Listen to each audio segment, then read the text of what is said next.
Donc, maintenant, on va donc s'intéresser aux propriétés électriques du semi-conducteur éventuellement dopé, c'est-à-dire on va s'intéresser à évaluer le nombre de porteurs, par exemple le nombre d'électrons dans la bande de conduction, et on va s'intéresser donc non seulement à l'ionisation intrinsèque que l'on a vu précédemment, mais à l'ionisation extrinsèque qui vient donc de la présence d'impuretés dans le matériau.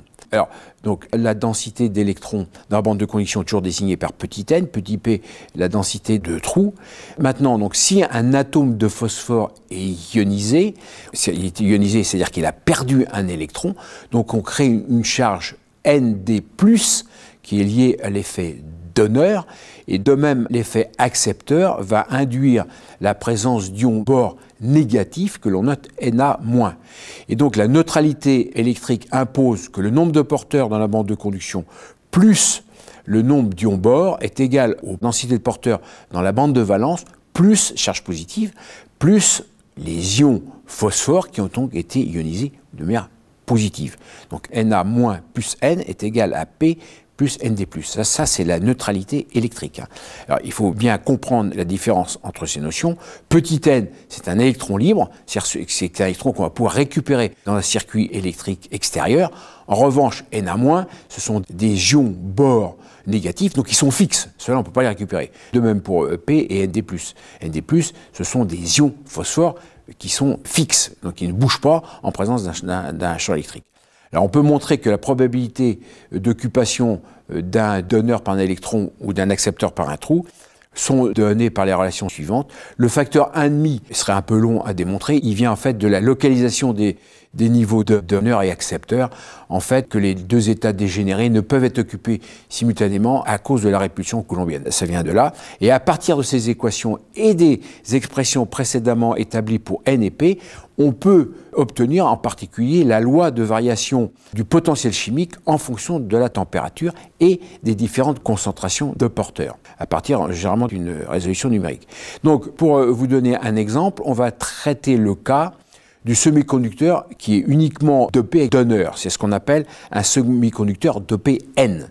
Donc il n'y a pas d'accepteur, il n'y a pas d'atomes de Bohr, il y a uniquement des atomes de phosphore qui ont été substitués à des atomes de silicium.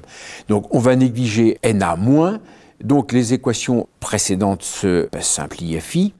Donc à 0 degré K, donc les niveaux donneurs sont occupés, puisque 0 degré K, il n'y a aucune agitation thermique, donc il n'est pas possible d'ioniser les donneurs, les atomes donneurs de phosphore, ce qui signifie que le potentiel chimique ou le niveau de Fermi est situé entre le niveau donneur ED et le minimum de la bande de conduction EC. Je vous rappelle que la définition du potentiel chimique, enfin que le potentiel chimique à cause de la loi de Fermi correspond en fait à l'état, au maximum d'énergie des états occupés.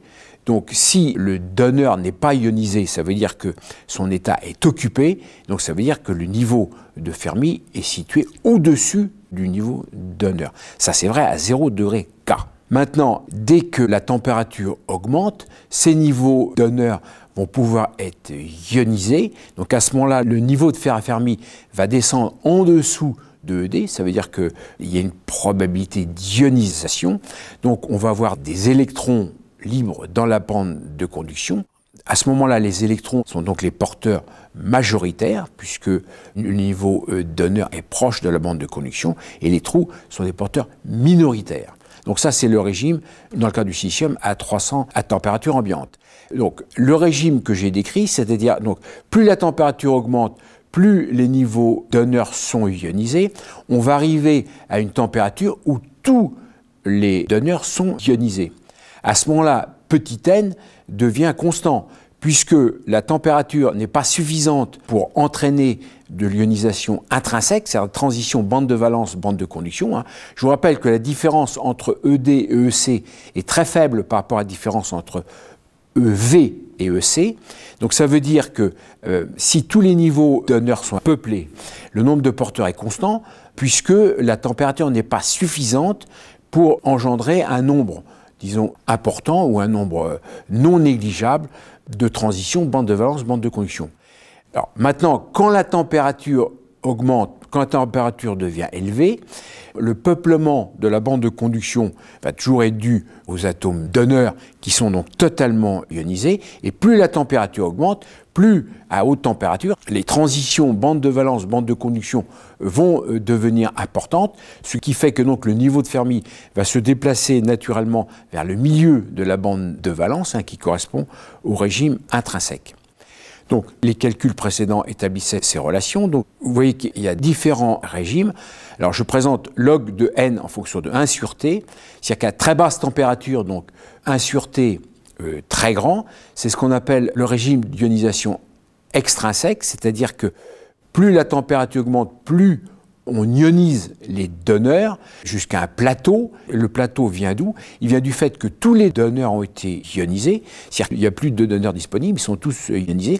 On ne peut plus donc augmenter la population d'électrons dans la bande de conduction, puisque la température n'est pas suffisante pour engendrer des transitions bande de valence, bande de conduction. Et puis quand la température augmente, donc 1 sur t devient petit, on rentre dans le régime intrinsèque, c'est-à-dire à ce moment-là, plus la température augmente et plus les transitions thermiques, si vous voulez, entre bande de valence et bande de conduction deviennent importantes, et à ce moment-là, le nombre d'électrons dans la bande de conduction devient grand, et à ce moment-là, le dopage, l'effet de dopage, qui est un effet petit, je rappelle 10-4, 10-5, devient négligeable. Donc on a un comportement intrinsèque, c'est-à-dire que la température est telle que les variations de n ou de p sont contrôlées par les transitions bande de valence, bande de conduction, et en fait, plus la température augmente, plus le dopage joue un rôle négligeable de manière quantitative, puisque le dopage est un petit effet. Alors, la courbe du dessous, en termes de variation donc, du potentiel chimique ou du niveau de Fermi, donc le potentiel chimique, la courbe rose, donc à 0 degré K est au-dessus du niveau donneur, puisque les donneurs ne sont pas ionisés à 0 degré K.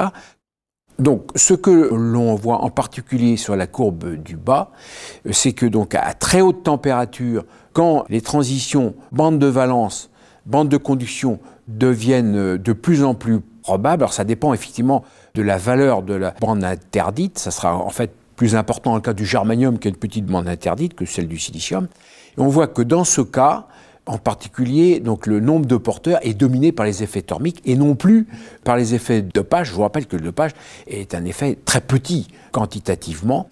Donc, en fait, un semi-conducteur dopé N ou P, en fait, se comporte comme un semi-conducteur intrinsèque.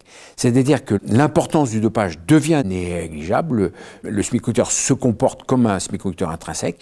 Et c'est ce qui va expliquer cette décroissance du niveau de Fermi, donc vers le milieu de la bande, va expliquer plus tard pourquoi les photopiles au silicium ont un rendement de conversion qui décroît en fonction de la température. Puis on va voir qu'en fonction de la température, plus on élève la température, plus l'effet du dopage devient négligeable, et c'est ça qui va expliquer pourquoi le rendement de conversion des photopiles du silicium décroît en fonction de la température. Alors, si je résume le comportement décrit précédemment, courbe du haut, donc semi-conducteur intrinsèque, donc il y a autant d'électrons dans la bande de conduction que de trous dans la bande de valence, puisque les électrons dans la bande de conduction ont été produits par transition bande de valence, bande de conduction. Donc quand on a créé un électron, on a créé un trou en même temps, et le potentiel chimique est situé au milieu de la bande interdite. Le dopage N donc, correspond à un niveau de Fermi ou potentiel chimique proche de la bande de conduction. À ce moment-là, le nombre d'électrons, le N est beaucoup plus grand que P, donc semi-conducteur dopé N, en particulier lié à la présence des donneurs. Alors, en revanche, la neutralité électrique est toujours vrai, évidemment, puisque le nombre d'électrons dans la bande de conduction est compensé donc par les ions positifs, ions phosphore, qui ont été produits par ionisation. Et dans le cas